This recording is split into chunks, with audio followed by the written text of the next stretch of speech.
So, students, today I am going to discuss little bit about the procedural theory of justice. Already I have discussed about the distributive theory of justice. So, you remember one thing, that procedural theory of justice is an example or which represented the extreme form of individualism.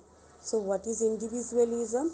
Individualism means to give more importance on individual interest than that of the society. Okay, and those who are the supporter of procedural theory of justice, they have totally ignored the societal context.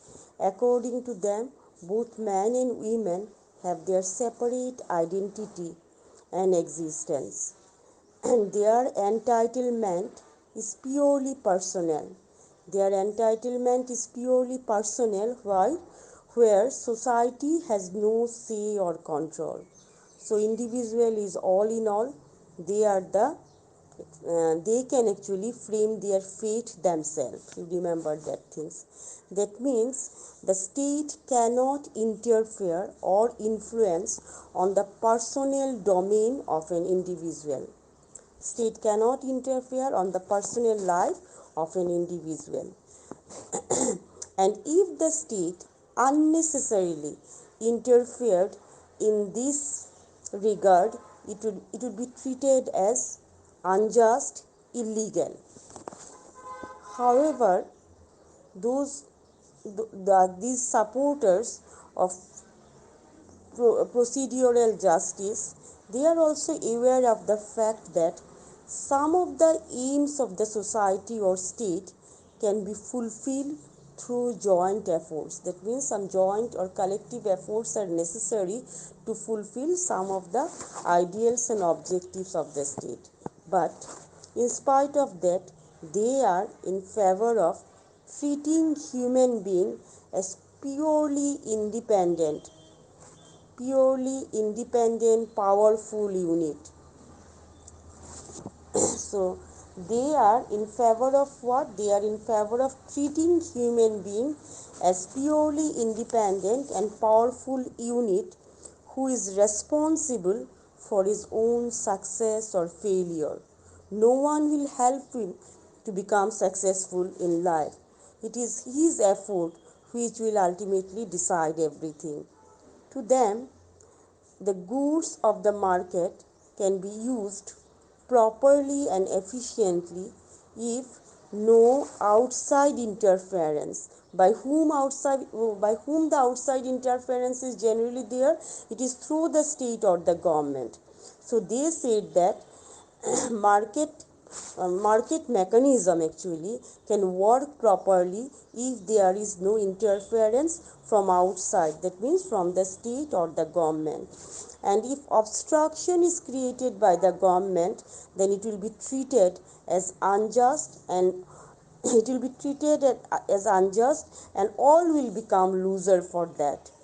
the so they said that competition, especially competition in economic field, should be open.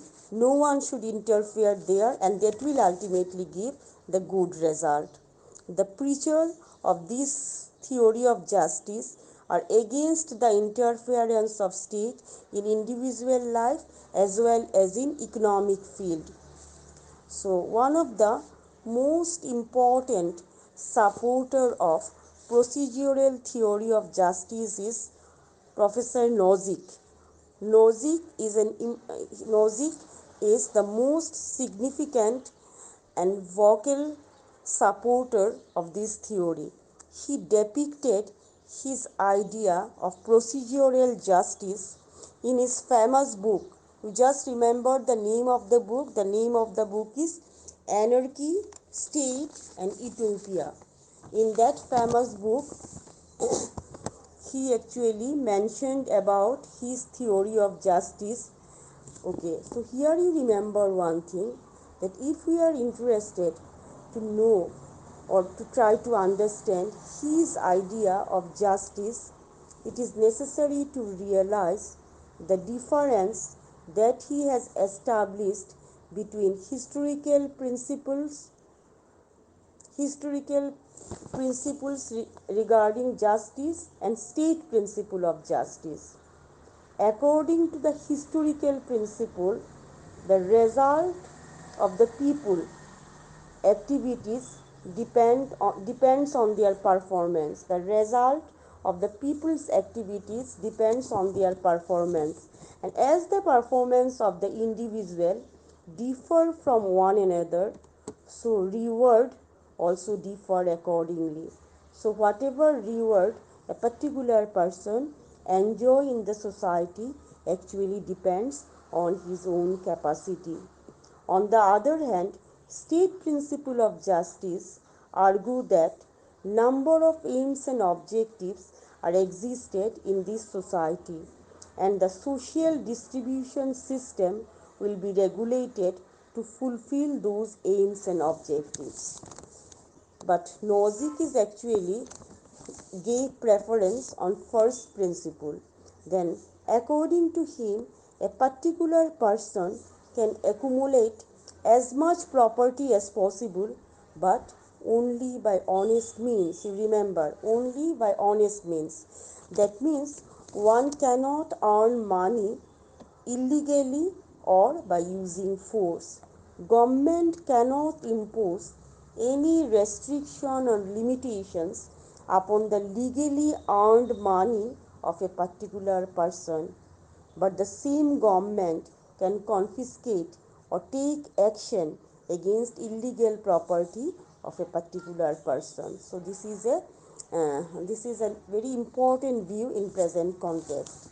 Thus, in regard to social distribution or redistribution, Nozick was in favor of giving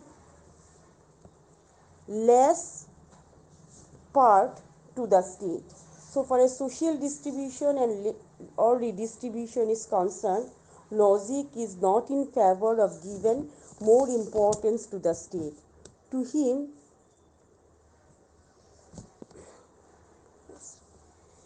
To him, independence or liberty of the people will be more secured if the state interference is less, so far as distribution of things are concerned.